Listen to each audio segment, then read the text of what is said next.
Alright, it's October 31st today.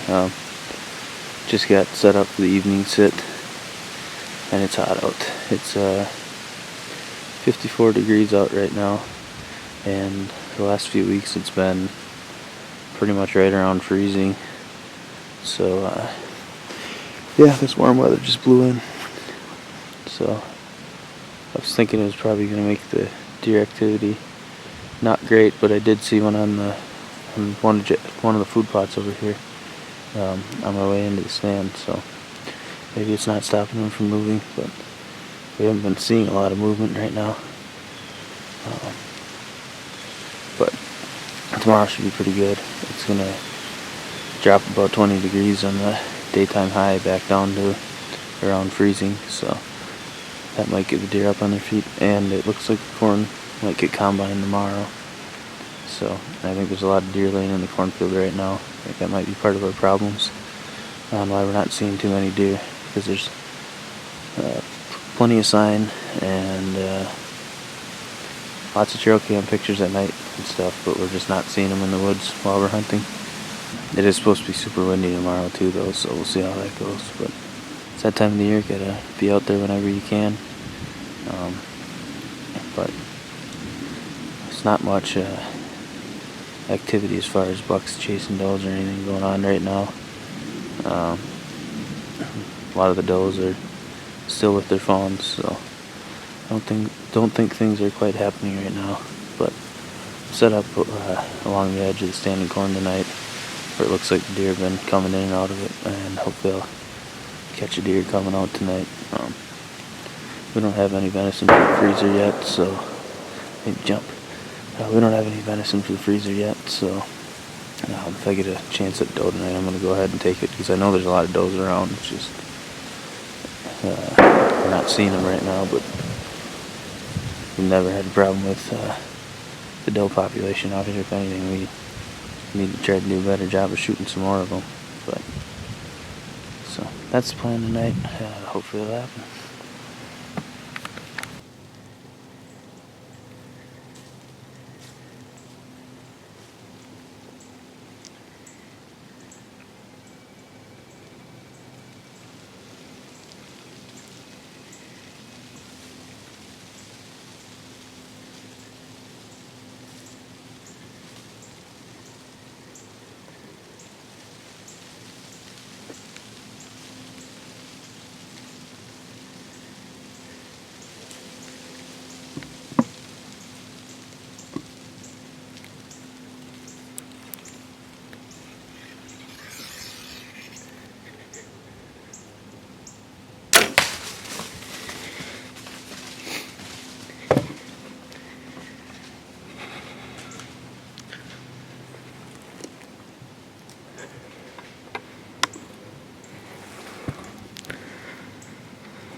Finally came together. It's been a tough year, but that doe and fawn came out right at last shooting height, last shooting hours. I think I got a good hit on her. Whew. All right.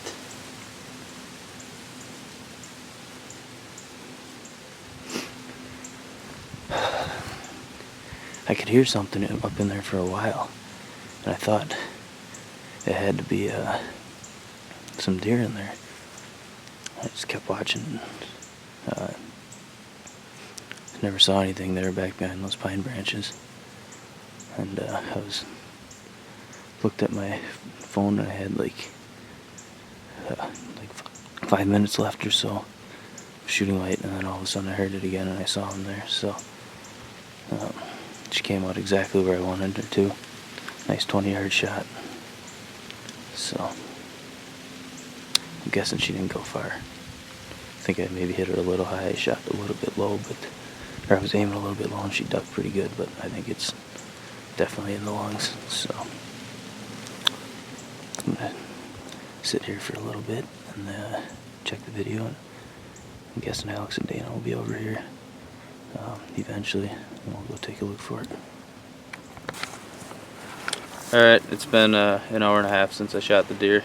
we looked at the video, I think I caught top of the lungs yet. So we got some help here. Phil came out to help, and then we got Jack and his 2 buddies along here too. So we're gonna go over here and check out the arrow and see what the blood looks like, and if it looks questionable, then we'll just back out. But I think we'll be all right.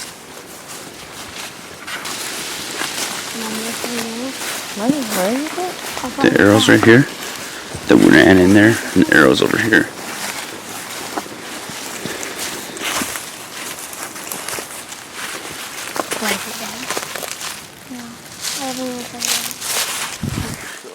He's in the woods. Is he falling, bro? I'm not sure.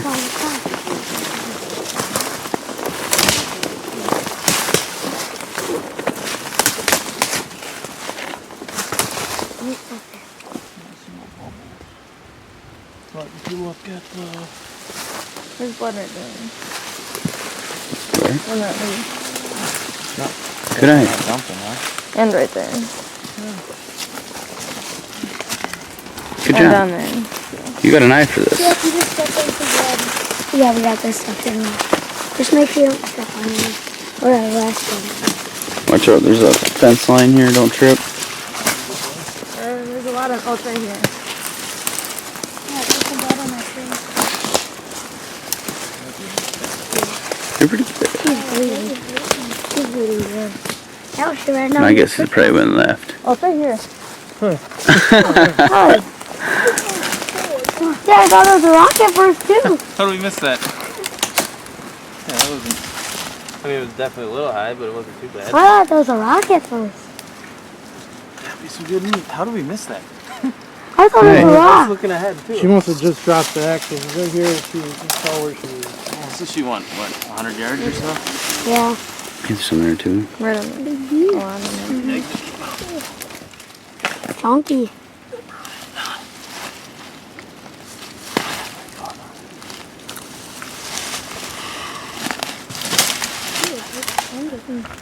Wasn't bad. I don't know, these broadheads don't seem like they bleed as much though, huh? Which ones are you Like using? the other ones, the hypodermic. I hate those. The extremes I had always bled really The good. extremes are nice. The hybrids. These haven't bled that much. My mule deer didn't bleed much either, and the shot was kind of similar to that. She was definitely opened up. Well, we got her. We're gonna get her out of the woods here, so we're not disturbing things too much, and talk a little bit about it when we get back to the house. But we got some meat now. That's a good thing.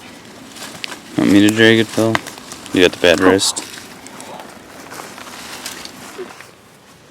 Alright, Nick got it done dead.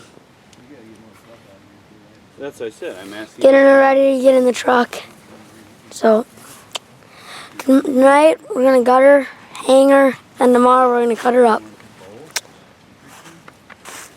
Ready? Come on. I'm already hurt, so 3, 2, 1, go. Got any rocks for sale? Yeah. Like I said, we wanted to get the deer out of the woods as soon as we could, just so it didn't disturb the woods too much, because we're going to be hunting roughly in the same area tomorrow morning right away again. But yeah, I was sitting there and I had heard some leaves crunching in the woods a little ways, probably like 15 minutes before shooting hours ended.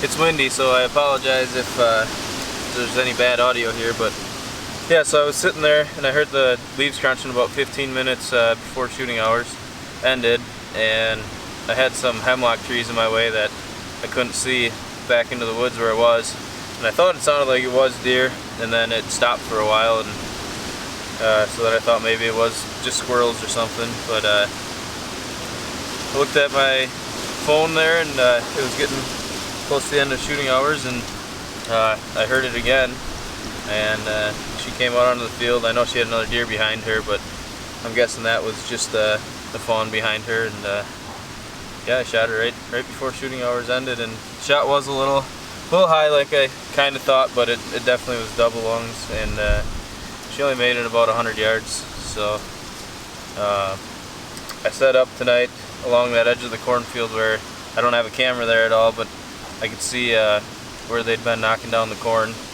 and it looked like a good spot for them to be coming out there, so I tried sitting there tonight. I had a perfect wind blowing back out over the cornfield and worked out. It's been a stressful year so far. We're not seeing a lot of deer. I think it might be part of that reason is how much standing corn we do have by us. I think they might be in there a lot, and so we just wanted to get some meat in the freezer. I know some of you people might think it's kind of crazy to be shooting a doe on October 31st, but honestly, this is what we're doing it for. We're doing it for the meat, right? So I'm not ashamed at all that I put the meat priority before shooting a nice buck, and now I can focus on that buck. But I'm excited now. We got some meat, and hopefully between the rest of bow season and rifle season we can get probably about 4 more. Would be nice. We had 5 last year, and we got a big family, so it goes fast. So.